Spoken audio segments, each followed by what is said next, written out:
If it's not going to be bright the whole entire time, it makes more sense to extinguish the poi, soak, and do a second set. And then what you do is ideally you want your choreography to be shorter than the burn time of your piece if you're going to actually choreograph. And then any extra time after you finish the piece, because you take a bow, any extra time you have another track that just plays, that you just spin out the rest, or you extinguish it after the second one as well. And that way you've maintained a solid show where you have bright fire the whole time. There's like almost nothing worse in my experience as a fire performer than your fire going out early, or like one of your poi going out and the other one's still going bright while you're spinning and you're finishing your performance. It just totally degrades the performance so much. So your homework is to actually go out with your music, both tracks, and record how long the fire burns as you're spinning. It doesn't matter what you're spinning, as you're spinning to that music, so that you can get a sense at that tempo, because slower music, your poi will burn for longer. Faster music, your poi burn for shorter. So you'll want to time it so that you can see how long your poi were bright. I would recommend you take a video of it so that you can see for yourself on the video where the visual degradation starts happening. That does help if you have two sets of poi. So then what you do is you line up your first track, or your shorter track with the quicker burning poi, and your longer track with the longer burning poi. Also relevant, when you get your poi, they may burn for one duration of time, but after you've used them multiple times, because the wicks do get smaller over time as you use them more and more and more, the burn time will actually decrease over time. So even if this set was bigger when you got it than this set may burn for less time later than this one does. So it's really relevant to be on that if you're trying to do a good solid show where you have like full fire for the whole effect. But if you have two sets of poi, then what you would do is you would soak both sets of poi before the show. You would spin them out, and then, because I don't know if you want your mom sitting outside while you're setting up, probably not. What you can do is you set it up, you close your fuel depot, and after you've dipped your poi and you've spun out the excess, you put the poi in a Ziploc baggie and close it like a quart, like a big one or a gallon size one, and then you close the Ziploc with the handle outside of it so that the air doesn't evaporate the white gas. And you keep each poi in their own bag, and then you take it out of the bag when you're ready for the set. And then what you do is you have like a candle or I use a cauldron that's, lamp fuel or something, or if you have like a tiki torch or something, so that you don't need somebody else to light you. And do you have somebody playing fire safety lined up? So make sure, super important, if this is somebody that's relatively new, even if they've done it before, make sure you have them actually extinguish the poi before you go on, so that you know that they can do it if something happens.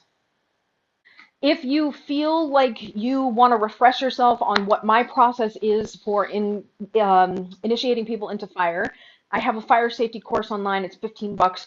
I can shoot you the download for that if you want it, and then have her watch it so that she has all that knowledge. I mean, it would be great information for her to have in general. But there's specific video in there on, like, unless you've worked with her before, you don't know how she's going to respond to the fire. So it may be necessary to get her comfortable with the fire first. A 30-year-old will often rise to the occasion because they know that they're important, or they'll say no, they won't do it. 17-year-old might want to help you, but they might not know what they're getting themselves into.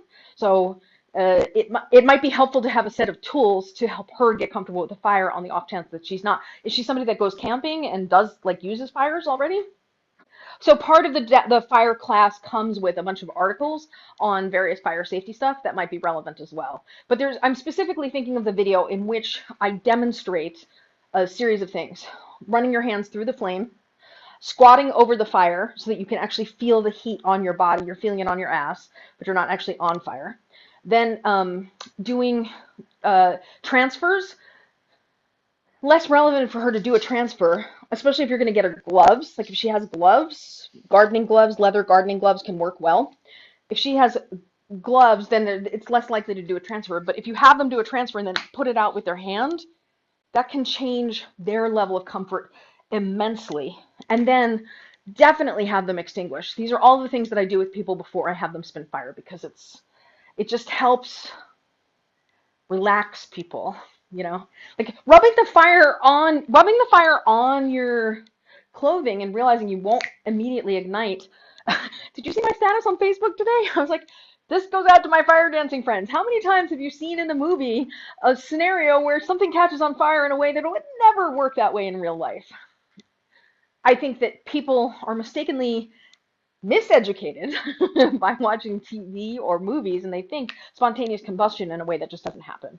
So it's useful to just dispel the preconceived notions that people have. What you could do is you could have one person you could make them all part of the show so that they each only have one job.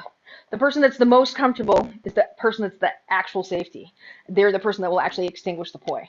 But you can have one person be the person that lights it, a different person, and then you can have the other person be the person that holds on to the other poi and gets them ready for you for the second set and takes them out of the bag, so they're like, so they can feel included if you want to give them that. I'm like, this is how we make it a family event. Well, it's all part of putting on a show. People don't think about these things until it's relevant. Even if it's just a backyard show, these things are the difference between your audience being like feeling excluded from it, or like, oh, it's just him being the center of attention, versus, oh, yay, we all get to play together. I don't know what the context is, but if the context is like a backyard barbecue, what you could also do is bring practice poi with you and let them try it before your show. Because you know what? Nothing in the world will give people the same impression of how competent you are as them trying it and them thwacking themselves. I've done many, many, many, many gigs where part of the gig was we would have casual classes where people picked up the prop, they tried it for themselves, even if you're just trying to teach them this one move. And even the together time version, which might be easier. Even if that's all you do, once people try it and they realize how not as easy as it looks it completely changes their relationship to you as an artist. And I know this because I would do shows where I did a performance, we did a class, and then we did a second performance. And the crowd response, the second performance, was very different. So if you wanted a more inclusive way to do it, that's a way to do it. I mean, and hula hoops, like, people will relate to that too, so.